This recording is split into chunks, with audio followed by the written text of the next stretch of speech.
오늘 또 수요일을 맞이해서 함께 말씀을 또 묵상하고 나누고 기도하는 그런 시간을 좀 가져보고자 합니다. 우리가 지난 한 2년 정도 그 사무엘상 강해를 뭐 격주로도 나누고 이렇게 하면서 한 2년여의 시간을 말씀을 나눴는데요.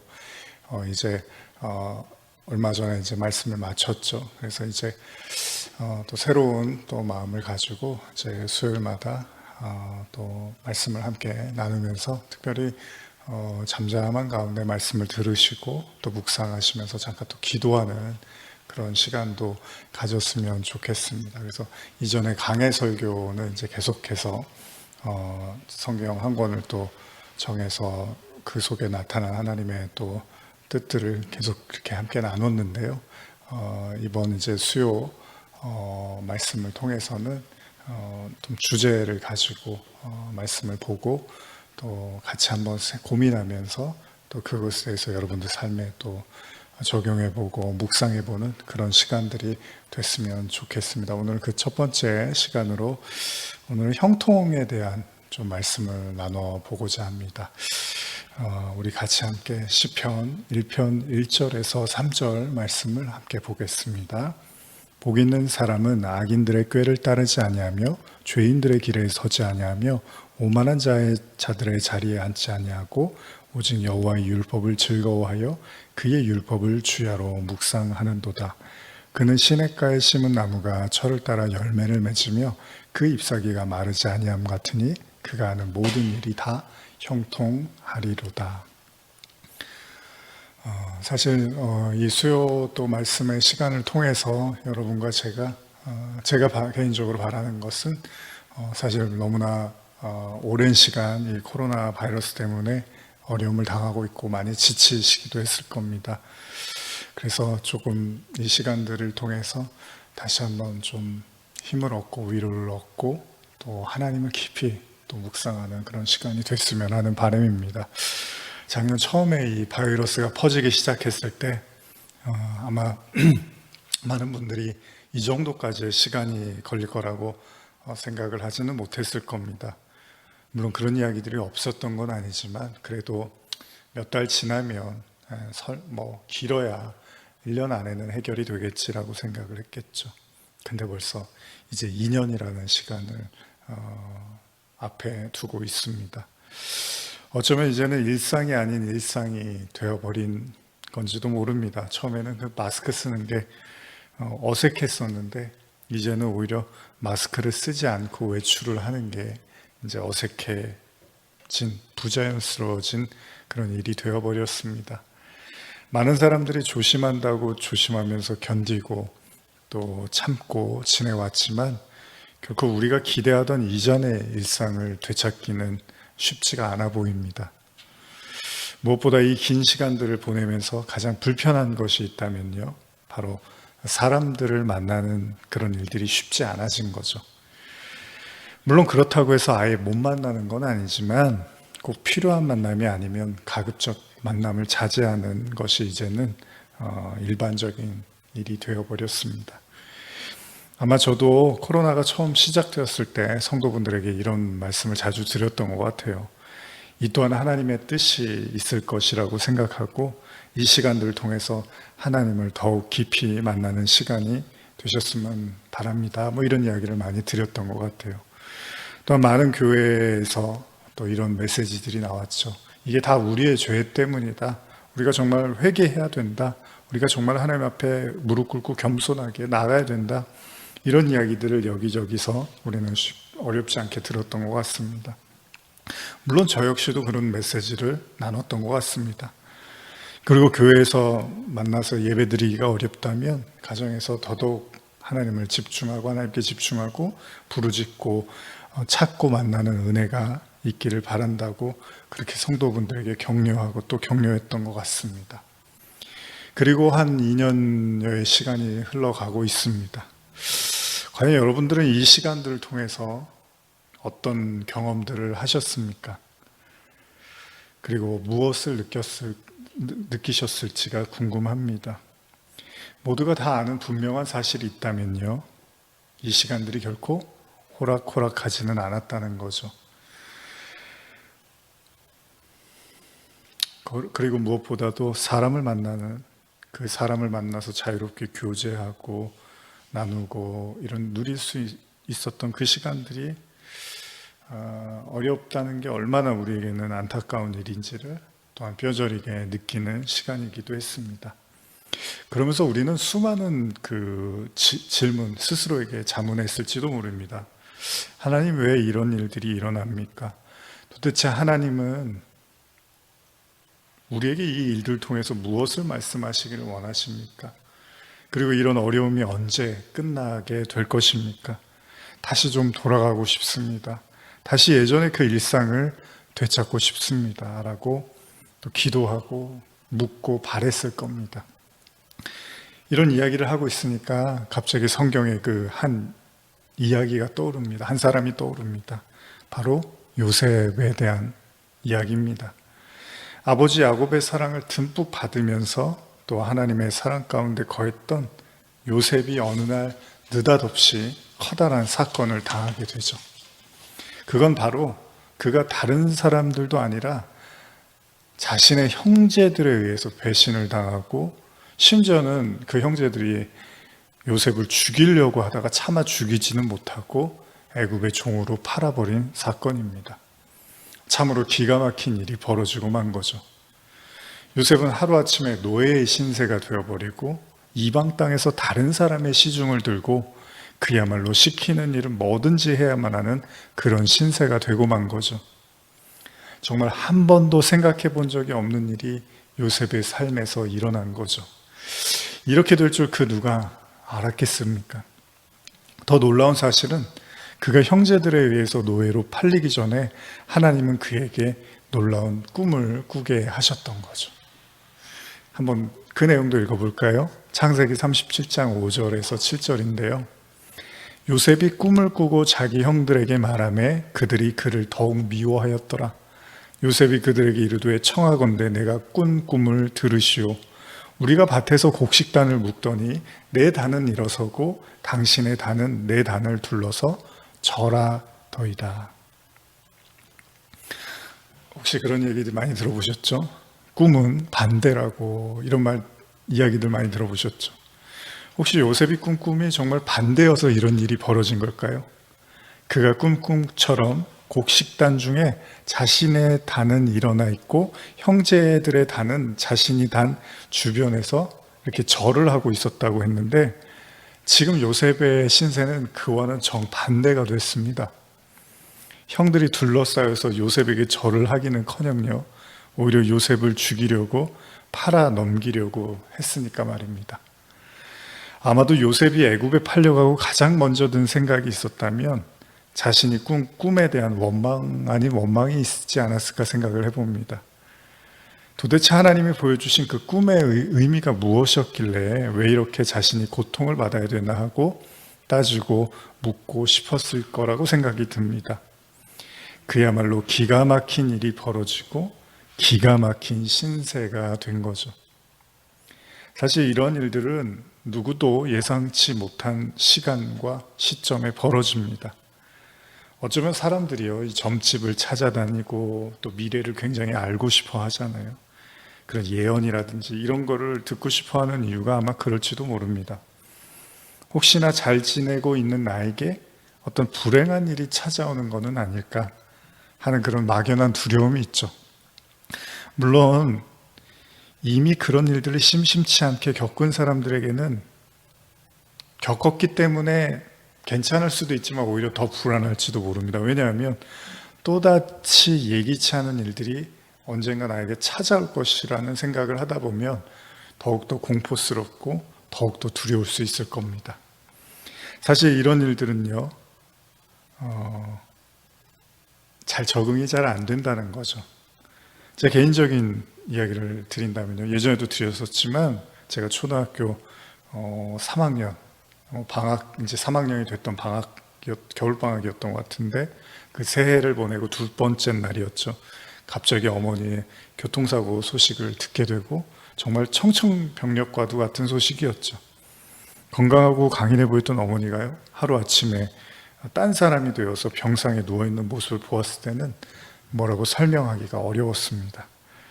그리고 그렇게 큰 진전이 없는 상태로 퇴원을 하셔서 집으로 돌아온 어머니를 보고 있는 것이 참 기가 막히고 안타깝고 어린 마음에 참 받아들이기가 어려웠던 것 같습니다. 어쩌면요, 인간에게 가장 큰 고통은요, 고통도 고통이지만 그런 것들이 전혀 찾아올 거라고 예상하지 못했다는 데 있는지도 모릅니다. 전혀 상상해보지 못했던 일이 일어날 때 인간은 어쩔 줄을 몰라 하잖아요. 차라리 예수님처럼 자신이 져야 할 십자가를 아시고 그 십자가를 지시기 위해서 차근차근 그 일들을 이행하면서 그 길을 걸으셨다면 또 모르겠습니다. 그러나 인간의 대부분의 문제는 대부분 우리는 한치 앞을 내다보기가 어렵다는 거죠. 그리고 그렇게 전혀 상상하지도 못했던 일이 일어나면 인간은 갈 길을 잃어버린다는 겁니다. 다시 요셉의 이야기로 돌아가 본다면요, 요셉은 어땠을까요? 하루아침에 완전히 다른 세상을 살아가야만 했던 그의 기구한 팔자. 물론 성경에는 이런 사람들이 덜어 나옵니다. 대표적으로는요, 고난의 상징이기도 한 욥이 있었죠. 욥은 뭐 잘 아시죠? 하루아침에 정말 모든 것을 다 잃어버리는 엄청난 일을 겪게 됩니다. 그리고 여러분들 중에도 아마 분명히 그런 일들을 겪으셨거나 또 그런 일들을 겪고 계시는 분들이 있으실 겁니다. 누구의 말대로요, 목숨이 끈질긴지라 아무리 엄청나고 또 대단한 일이 일어난다 해도요, 또 인간은 살아있는 한 또 최대한 어떻게든 그 현실을 받아들이려고 굉장히 부단히 애를 쓰죠. 물론 그 충격이 너무나 크면요, 그조차도 어렵기도 합니다. 너무 충격을 크게 받으면 뭐 방법이 없죠. 요셉도 그랬던 것으로 보입니다. 아버지 야곱의 넉넉하고 풍성했던 그런 사랑을 받던 그가 지금은 다른 사람들이 시키는 대로 이리 끌려가고 저리 끌려다니면서 그야말로 제 목숨이 아닌 게 돼버린 거죠. 그런데 이런 요셉의 기구한 삶의 순간에 성경은 눈치 없이 형통이라는 말을 써버리고 있습니다. 창세기 39장 1절에서 3절 보시면요, 요셉이 이끌려 애굽에 내려가매 바로의 신하 친위 대장 애굽 사람 보디발이 그를 그리로 데려간 이스마엘 사람의 손에서 요셉을 산이라. 여호와께서 요셉과 함께 하심으로 그가 형통한 자가 되어 그의 주인 애굽 사람의 집에 있으니 그의 주인이 여호와께서 그와 함께 하심을 보며 또 여호와께서 그의 범사에 형통케 하심을 보았더라. 사실 저는요, 이 형통이라는 말을 떠올리면 바로 이 구절이 떠오르는데요, 그 제가 이전에도 종종 이 내용들을 나눈 적이 있습니다. 왜냐하면 이런 본문이 저에게는 이해가 가면서도 좀 충격 아닌 충격으로 다가오기도 했던 것 같습니다. 여러분, 어떻게 하루아침에 모든 것이 무너진 사람에게 무책임하게 형통이라는 말을 쓸 수가 있겠습니까? 좀 잔인한 거 아닐까요? 지금 요셉의 입장에서 형통이라는 말을 쓴다는 건 요셉에게는 너무 가혹합니다. 이런 인간적인 생각이 들기도 한다는 거죠. 물론 아주 오래전에 이 부분 설교할 때는 아마 성도분들에게 그 당시에 이제 아마 전도서 사역하고 이럴 때는 아마 이렇게 이야기했던 것 같아요. 아무리 힘들고 어렵고 그래도 하나님이 함께 하시면 형통이니까 그걸 믿으십시오. 물론 지금도 그런 설교를 안 하는 건 아니지만 그럼에도 불구하고 참 받아들이기 쉽지 않은 이야기입니다. 여러분들은 어떻게 생각하십니까? 형통이라는 거, 과연 우리가 생각하는 형통과 하나님이 생각하시는 형통은 어떨까? 사실 멀리 가지 않아도요, 오늘의 본문만 봐도 뭔가 달라 보이기는 합니다. 분명 그 누구도 지금의 현실에서 요셉의 삶을 형통이라고 말하기는 어렵습니다. 요셉이 실제 곁에 있다면 그에게 괜찮아, 걱정하지 마, 다 하나님의 형통의 일부야 라고, 물론 또 뭐 위로도 할 수는 있지만 참 그 선뜻 또 그런 말 하기가 쉽지 않았을 거예요. 보통 우리가 생각하는 형통이라는 거는 말 그대로 모든 일들이 술술 잘 풀리는 거잖아요. 그러니까 내 앞에 어떤 어려움도 없고 문제도 없고 설령 있다 해도 잘 극복하고 그래서 소위 다 잘 되는 거. 나와 내 가족이 별 탈 없이 항상 즐겁고 행복한 상태에 머물러 있는 거, 그것이 우리가 생각하는 형통이겠죠. 그런데 성경은 우리의 생각과는 좀 다른 것 같습니다. 요셉이 아버지 곁에 서서 사랑을 받으면서 하나님이 주신 꿈을 꾸며 자신만만해 있던 바로 그 시점에 형통이라는 말을 쓰는 게 아니고요, 오히려 형들에게 배신이라는 치명적인 상처와 고통을 받고, 그래서 더 이상 자신을 아끼고 사랑해주는 아버지를 볼 수도 없는, 거기에다가 이방 땅에서 종으로 팔려가는 신세가 된 자신의 처지를 보고 성경이 형통이라고 말을 하고 있기 때문입니다. 성경이 그렇게 말하고 있다면 성경이 말하는 형통과 우리가 생각하는 형통과 뭔가 차이가 있어 보입니다. 왜 오늘 지금 본문은 시편 1편을 읽고 내용은 창세기 요셉의 이야기를 하고 있냐고 저에게 물으실 수도 있겠죠. 그러나 이미 눈치를 채셨겠지만 시편 1편에서의 형통에 대한 이야기를 또한 하고도 있습니다. 시편에서 말하는 형통은 어떤 사람이죠? 복 있는 사람인데 그 대표적인 특성이 2절에 오직 여호와의 말씀을 주야로 묵상하는 자라고 말하고 있습니다. 시편에서 말하고 있는 형통한 자는요, 너무 간단하고 너무 단순합니다. 하나님의 말씀을 밤낮으로 묵상하는 자래요. 그런데 창세기에 언급된 요셉에게 붙여준 형통은요, 그야말로 단순하지가 않습니다. 그렇다면 우리는 시편의 형통한 자와 요셉의 형통을 어떻게 이해하고 있는 것일까? 요셉도 이방 땅의 노예로 팔려갔음에도 주야로 여호와의 말씀을 묵상하고 있었던 걸까? 그래서 형통하다 그러는 걸까? 물론 그랬다고 확언할 수는 없지만요, 반대로 또 안 그랬다고도 확신할 수는 없습니다. 중요한 사실은 요셉이 하나님께 땡깡을 부리고 원망하는 이런 내용은 없습니다, 성경에. 오직 여호와께서 요셉과 함께 하심으로 그가 형통했다, 이런 내용이 있습니다. 그러고 보면 형통이라는 건요, 완전히 다른 차원으로 생각하고 이해할 수도 있는 건가 봅니다. 그러니까 눈에 보이는 현실이나 상황에 따른 것이 아니라 그보다 훨씬 영적이며 높은 차원의 것일 수 있다는 거죠.